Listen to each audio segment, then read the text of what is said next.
Assalamualaikum warahmatullahi wabarakatuh. Alhamdulillah,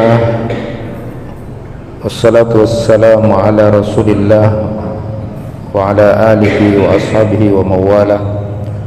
Ashhadu an la ilaha illallah wahdahu la syarika lah, wa ashhadu anna muhammadan abduhu wa rasuluh. Rabbi israh li sadri wa yassir li amri wahlul 'uqdatam min lisani yafqahu qawli. Amma ba'du.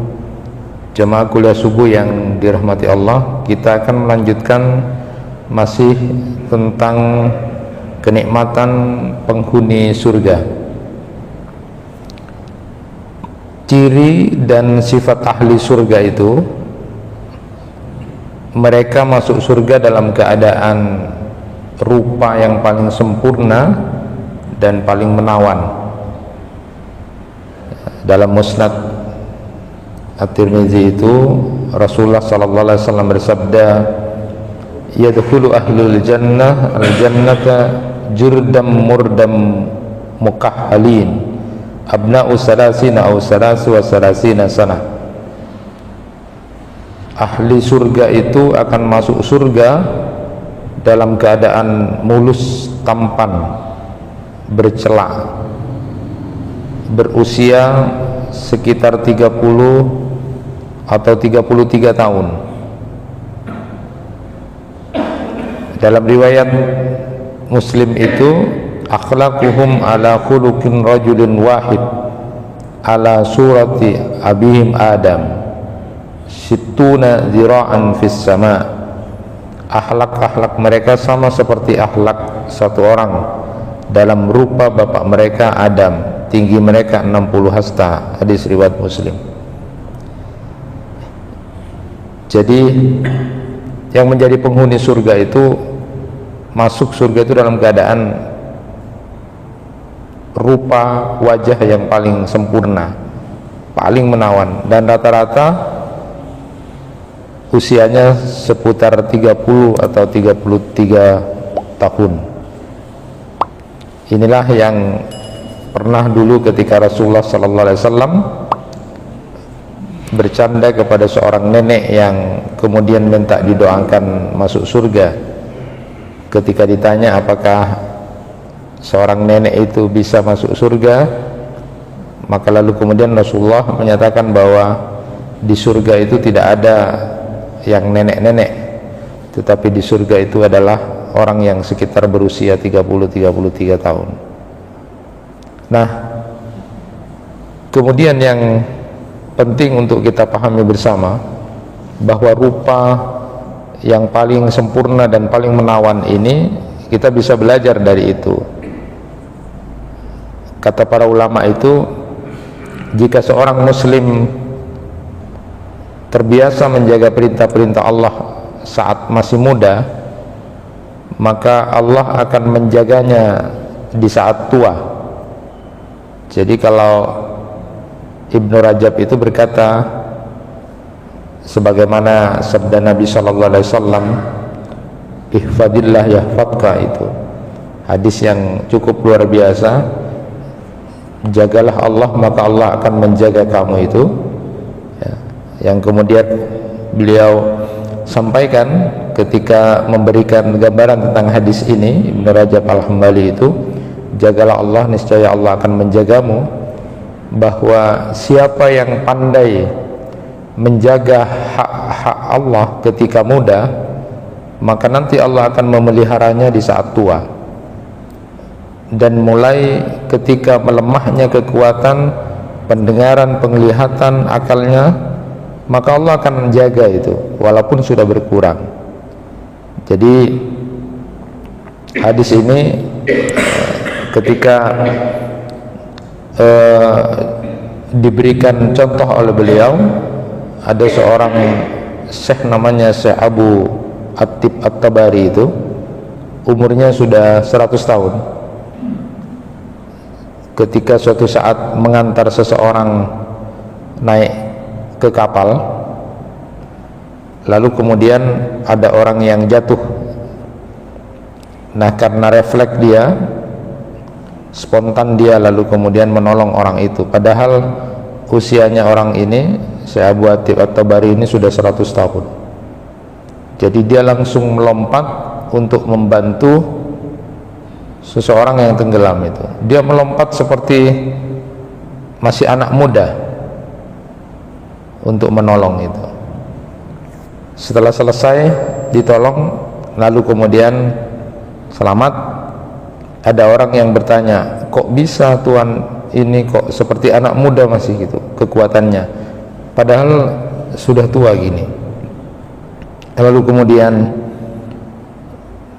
Syekh ini menjawab, emangnya kenapa gitu, ada apa dengan diriku? Biasa saja katanya. Ya mungkin karena aku tidak pernah kemudian menggunakan salah satu bagian tubuh ini untuk bermaksiat kepada Allah. Jadi ini yang kemudian beliau gambarkan tentang kisah seorang yang ketika menjelaskan tentang ihfadillah yahfadka, jagalah Allah maka Allah akan menjaga kamu. Ketika diberikan gambaran bahwa siapa yang pandai menjaga hak-hak Allah ketika dia masih muda, maka Allah akan memeliharanya pada saat tua. Dan Nabi juga mengajarkan sebenarnya doa agar kita dijaga pendengaran kita, penglihatan kita, dan yang ada pada diri anggota tubuh kita. Ada juga yang menarik ketika Yunus bin Yusuf itu, salah seorang yang ahli ibadah itu, kemudian beliau juga tambahkan cerita itu, ketika dia memang suka rajin puasa dan salat malam, ya, Yunus bin Yusuf ini, dan selalu dalam kondisi ketenangan jiwanya. Jadi ketika dia rajin puasa dan salat malam, Yunus bin Yusuf seorang yang ahli ibadah, dan doanya itu mustajabah. Malik bin Anas itu bercerita bahwa suatu hari Yunus bin Yusuf ini pulang dari masjid, lalu kemudian setelah pulang dari masjid dia melihat seorang wanita yang membuat tergetar hatinya gitu. Muncul rasa suka, tapi lalu kemudian dia beristighfar lalu berdoa, Allahumma ij'alta basari alayya ni'matan wa hasyitu ayyakuna alayya niqmah, Allahumma ikbidhu. Doanya Yunus bin Yusuf itu kemudian diceritakan oleh Malik bin Anas, ya Allah, engkau jadikan mata ini sebagai nikmat, namun aku takut berubah jadi bencana buatku, karena itu ambillah olehmu ya Allah. Ini doanya Yunus bin Yusuf itu. Lalu apa yang terjadi setelah dia berdoa seperti itu? Dia menjadi buta. Jadi hanya karena merasa pulang dari masjid melihat wanita lalu suka gitu, lalu berdoa, ya Allah, mata ini nikmat, tapi kalau kemudian akan buat dosa, akan buat bencana bagiku, ambil saja ya Allah gitu. Akhirnya Yunus bin Yusuf itu menjadi buta, doanya kemudian dikabulkan. Bisa dibayangkan akhlaknya yang luar biasa sampai segitunya gitu, sampai segitunya. Nah akhirnya Yunus bin Yusuf ini setiap dia ke masjid itu dituntun ya, dituntun oleh ponakannya itu setiap mau ke masjid itu. Dan biasanya ketika sudah mau pulang itu, ya, ponakannya suka bermain-main gitu, nunggu sholat. Selesai kegiatan sholat, maka biasanya Yunus bin Yusuf ini melempar dengan batu kerikil. Itu menandakan bahwa ponakannya sudah harus bawa dia gitu untuk pulang.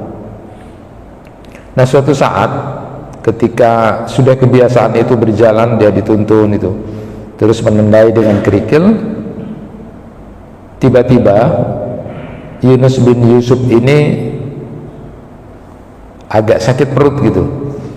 Jadi mau buang hajat, sementara itu sebenarnya masih belum waktunya pulang, dan ponakannya ini main-main gitu masih. Lalu kemudian karena ketakutan Yunus bin Yusuf ini nanti berbahaya di masjid, artinya mungkin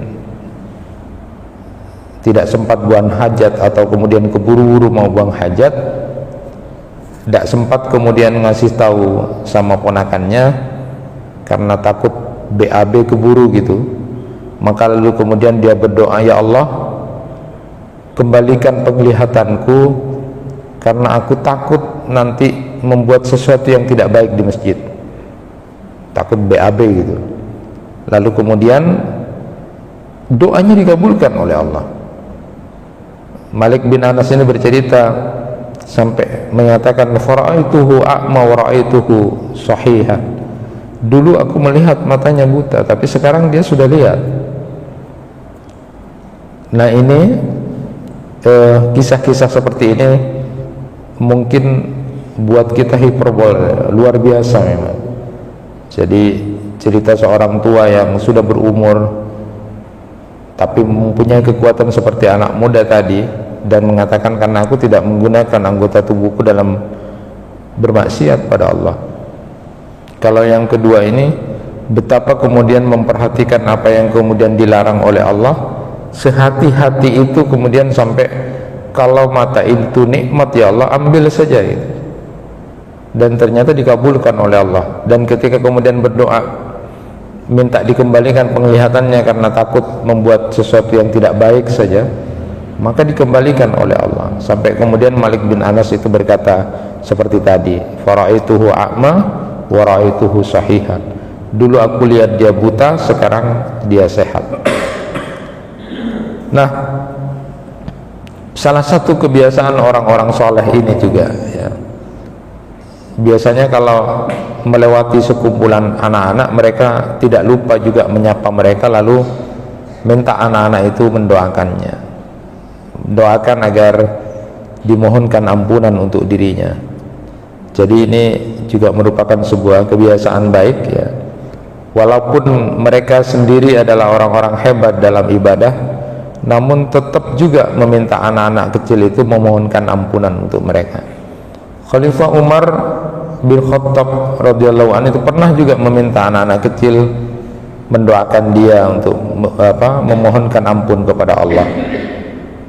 Ketika ditanya, kenapa engkau seperti itu ya Umar?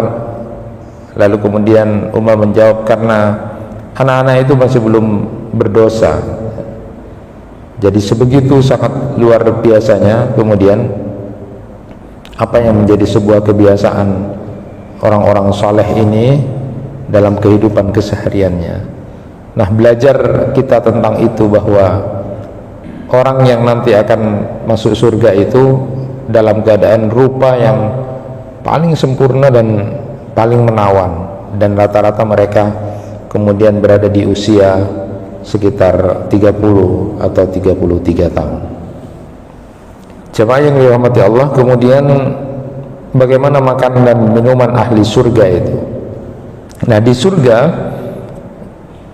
ditemukan apa saja yang kemudian diinginkan atau dihasrati atau diminati jiwa dari orang-orang yang menjadi penghuni surga itu, baik itu makanan, baik itu minuman ya.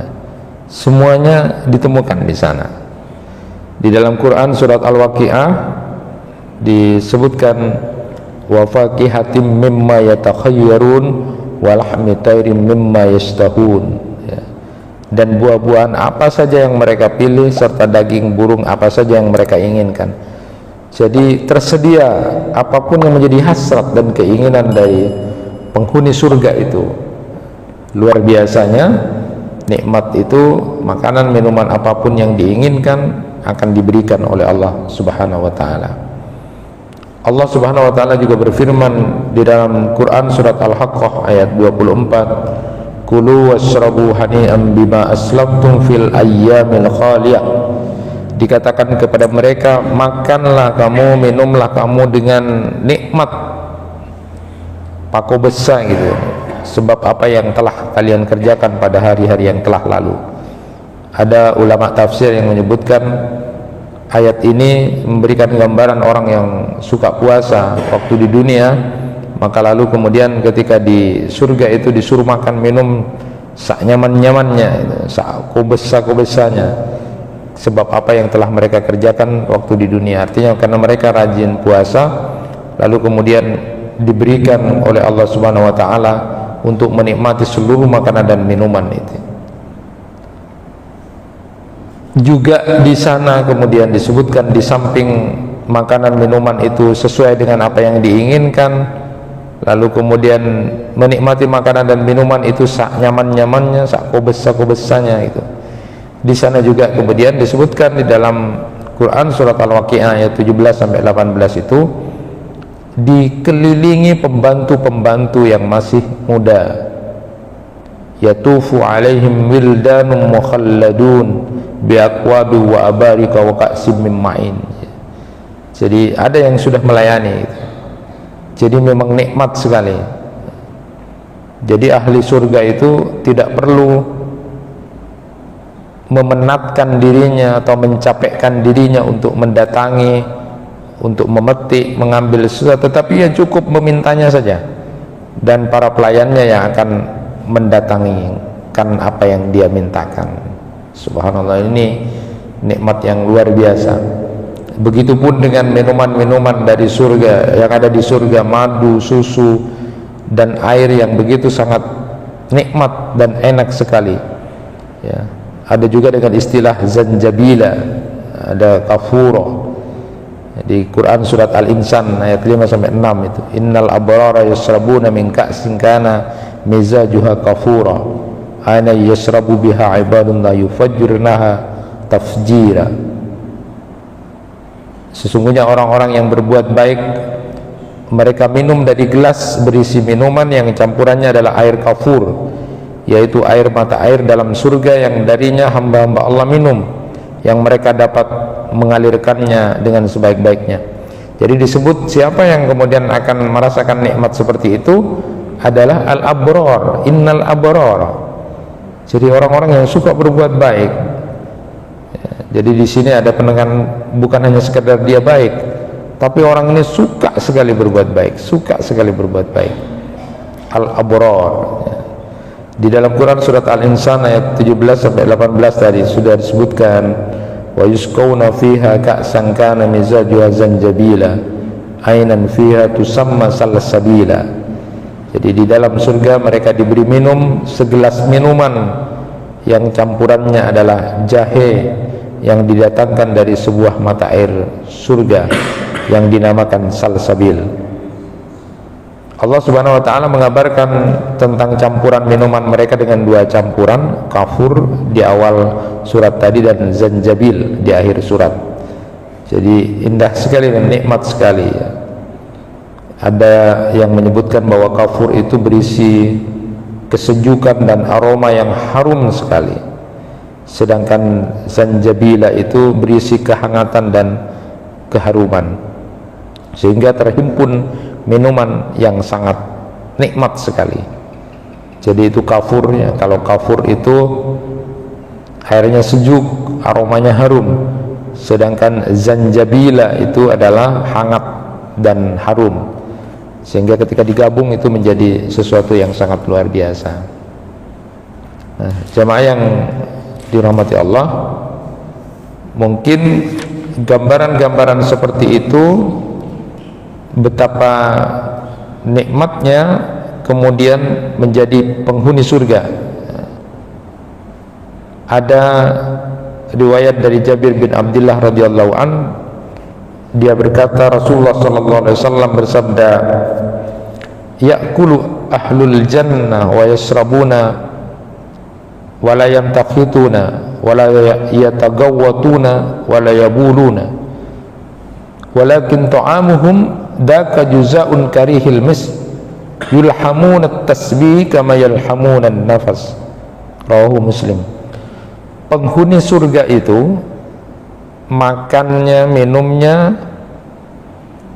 makanan dan minuman yang mereka makan dan minum itu tidak mengeluarkan ingus, tidak mengeluarkan BAB, tidak mengeluarkan BAK, tidak buang air besar, tidak buang air kecil, tapi makanan mereka itu menjadi sendawa seperti bau minyak kasturi. Jadi hanya apa katanya orang Madura, adergep itu. Jadi tidak ada lagi BAB, BAK itu, tidak jadi ingus. Jadi makanan yang mereka minum dan minuman yang mereka minum itu hanya menjadi sendawa saja. Itu sudah cukup. Betapa nikmatnya ya, tidak pakai BAB, tidak pakai BAK, tidak keluar hal yang jelek dari hidungnya, ingus misalnya, enggak, tetapi cukup berupa bentuk sendawa saja. Dan kemudian ada juga riwayat lain yang menyebutkan hanya berupa keringat-keringat saja keluar, itu sudah cukup. Dan baunya sendawa dan keringat itu begitu sangat harum seperti minyak kasturi. Dan mereka diberi ilham bertasbih seperti diberi ilham bernafas itu. Jadi disebutkan juga di situ ada riwayat yang menyebutkan ahli surga itu tidak tidur sudah. An-naumu waqutul maut wa ahlul jannah la yanamuna. Jadi ada hadis Nabi yang menyebutkan an-naumu akhul maut wa ahlul jannah la yanamuna. Jadi tidur itu adalah saudaranya kematian, sedangkan penghuni surga itu tidak tidur lagi. Kenikmatan yang dirasakan itu sungguh sangat luar biasa dan sepanjang waktu.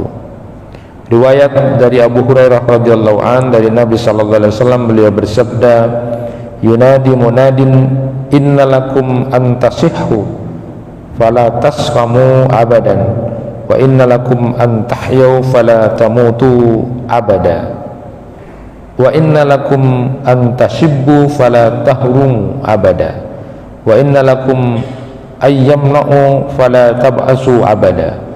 Fadzalika qaulu azza wa jalla wa nudu an tilkumul jannah uristumuha bima kuntum ta'malun. Penyeru menyampaikan kepada orang yang ada di surga itu, kalian sehat, tidak akan sakit selamanya, kalian hidup, tidak akan mati selamanya, kalian muda, tidak akan tua selamanya, kalian bersenang-senanglah di situ, tidak akan pernah jemu, tidak akan pernah bosan, walaupun bersenang-senang selamanya. Itulah firman Allah yang diserukan kepada mereka, itulah surga yang diwariskan kepadamu disebabkan apa yang dahulu mereka kerjakan. Ya, wanudu antilkumul jannah uristumuha bima kuntum ta'malun. Mudah-mudahan kita bisa menjadi penghuni surga, amin.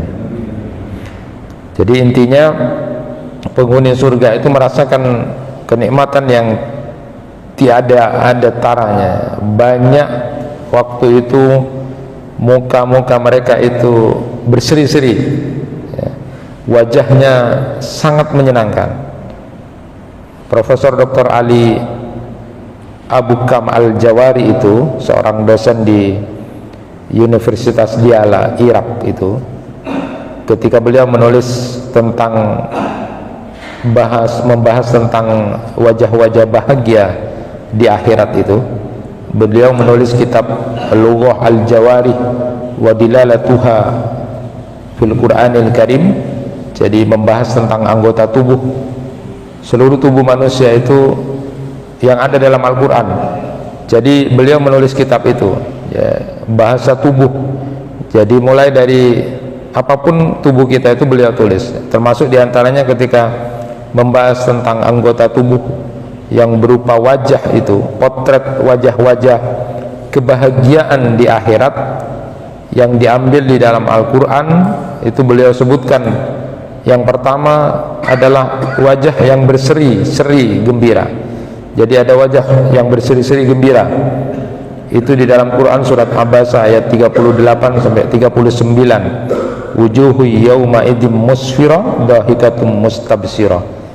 Pada hari itu ada wajah-wajah yang berseri-seri, tertawa dan sangat bergembira ria. Jadi ini pembelajaran juga bahwa ketika Nabi SAW menyatakan bahwa senyummu pada saudaramu memperlihatkan senang wajahmu kepada saudaramu itu adalah merupakan sedekah. Jadi musfirah atau datul akhir itu adalah an-nur dan wadiyah, memancarkan cahaya. Dhahikah merupakan sebuah kinayah dari as-surur, rasa bahagia. Jadi ketika tersenyum begitu. Mustabsyirah itu artinya adalah farihah, sangat gembira.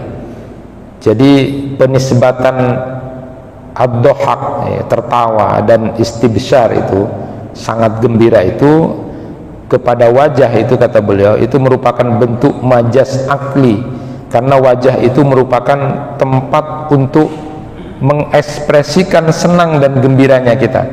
Dan seperti itulah wajah-wajah penduduk surga yang damai, ya, jiwanya memiliki kehormatan dan terhormat rasa kedudukannya pada waktu itu, karena dia sudah mendapatkan ridha dari Allah Subhanahu wa taala, sehingga wajahnya terasa begitu sangat membahagiakan dan nikmat. Dan pelajaran buat kita adalah selalulah ketika dipandang orang menyenangkan, menggembirakan, tidak kemudian dengan wajah-wajah yang kusem ketika dipandang atau ketika berhadapan dengan orang.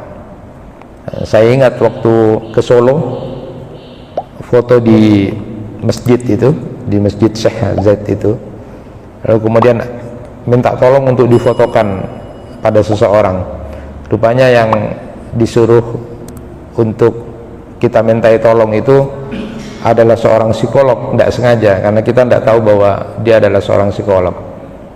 Disuruhlah kita bergaya, senyum gini dan sebagainya. Tapi ada kata-kata yang sempat muncul, ayo coba pura-pura bahagia, pura-pura bahagia. Jadi tahu bahwa manusia itu tidak semuanya bahagia. Nah ketika foto biasanya itu pura-pura senyum, pura-pura bahagia. Nah kalau di surga enggak.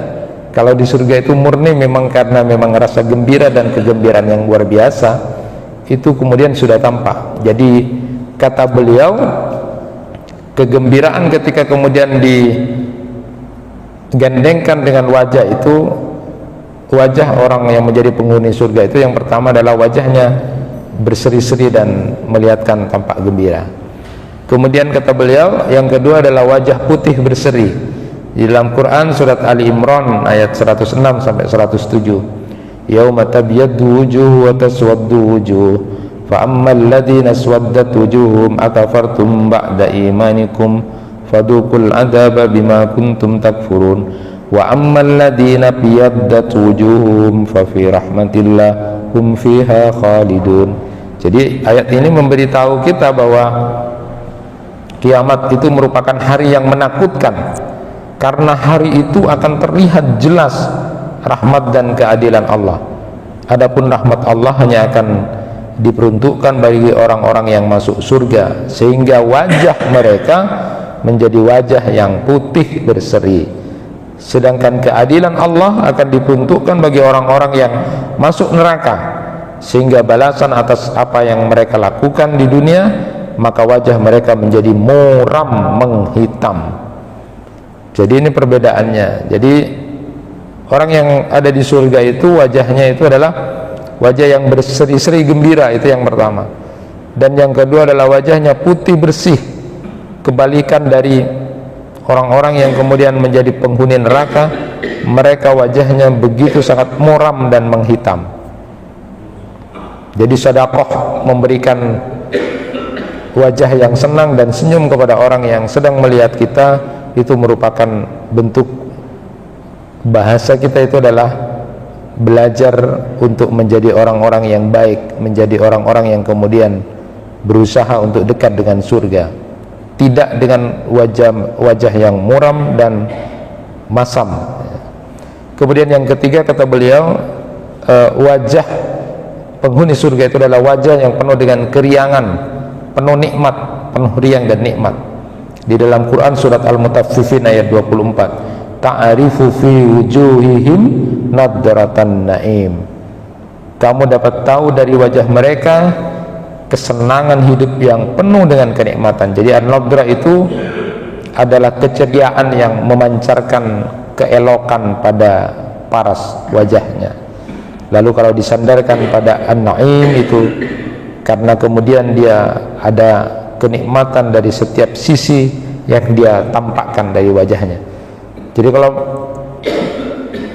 memperhatikan apa penjelasan dari seorang ulama ini tentang wajah-wajah di surga ini, kayaknya kalau di bahasa Indonesia sama saja itu. Jadi wajah yang berseri-seri dan gembira, wajah putih berseri, wajah riang penuh nikmat, itu kayaknya sama saja. Padahal di dalam bahasa Al-Quran itu ini ada perbedaan, sedikit membedakan. Tetapi kalau diterjemahkan ke Indonesia tidak terlalu beda, sama aja. Padahal ada perbedaan yang begitu sangat mencolok sebenarnya ketika kita memahami dalam bahasa Arab itu.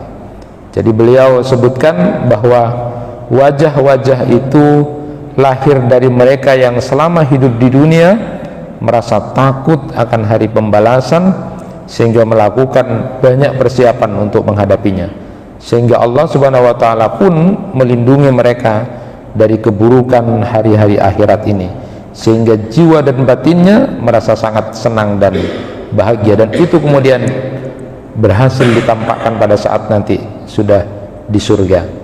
Nah, ini belajar dari apa yang kemudian digambarkan tentang wajah para penghuni surga itu. Kita menginginkan bahwa sebenarnya orang-orang yang akan merasakan itu semuanya, jadi wajah berseri-seri gembira, wajah putih berseri, kemudian wajah riang penuh nikmat itu, ketika di dunia, selama di dunia ini adalah orang-orang yang merasa takut kepada hari pembalasan.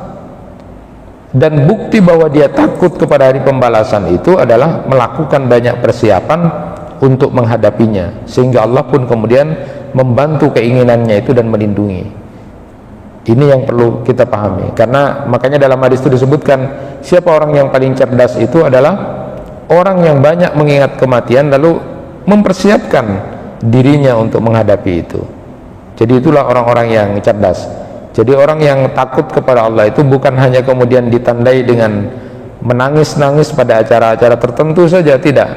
Tapi orang yang betul-betul takut kepada Allah ketika dia kemudian tidak melakukan apa yang diharamkan oleh Allah Subhanahu wa ta'ala, itulah orang yang takut sebenarnya. Dan dia tidak hanya mengingat, tapi dia juga menampakkan persiapan untuk menghadapinya, sehingga ini ada satu kesatuan. Jadi orang yang cerdas itu bukan hanya kemudian takut kepada hari akhir, takut kepada pembalasan Allah, tapi tidak mempersiapkan, justru menjadi malas. Ada orang yang kemudian ketika diajak ke masjid, diajak untuk mengikuti taklim, apa buat nama taklim? Engkau ingat mati, engkau mati. Jadi ingat mati itu justru harusnya semakin membuat dia semangat untuk melakukan ketaatan, bukan kemudian menjadi malas. Artinya dia sebenarnya posisinya benar takut mungkin, tapi ketika dia tidak melakukan aktivitas persiapan untuk menghadapinya, maka itu juga sebuah kebohongan. Artinya justru orang yang takut, maka dia akan menghadapi dirinya, mempersiapkan dirinya untuk melakukan ketaatan kepada Allah Subhanahu wa ta'ala, sehingga wajah yang kemudian gembira berseri-seri itu, wajah yang putih yang bersinar, wajah yang riang penuh nikmat itu akan dia rasakan betul, karena selama di dunia dia menjaga dirinya untuk tidak bermuka masam. Ketika bertemu dengan saudaranya selalu menampakkan kebaikan-kebaikan dirinya. Itu pertanda kebaikan buat dirinya yang insya Allah akan menjadi penghuni surga. Itu yang bisa disampaikan pada kesempatan kali ini. Kita sambung insya Allah pada kesempatan berikutnya masih tentang penghuni surga. Sekali lagi kita berdoa kepada Allah, mudah-mudahan termasuk di antara hamba-hamba Allah yang nanti akan masuk surga. Amin ya rabbal alamin. Kurang lebihnya mohon maaf. Wassalamualaikum warahmatullahi wabarakatuh.